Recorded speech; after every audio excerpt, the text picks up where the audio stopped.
to or welcome back to Hello High for another great cannabis recipe. Now today I'm showing you how to make cannabis infused mayonnaise. Yes, mayonnaise.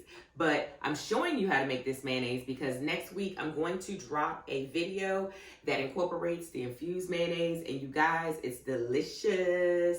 So I can't wait to bring you guys that video next week. But today I'm making the infused mayonnaise with light olive oil, cannabis infused light olive oil. So let's get started.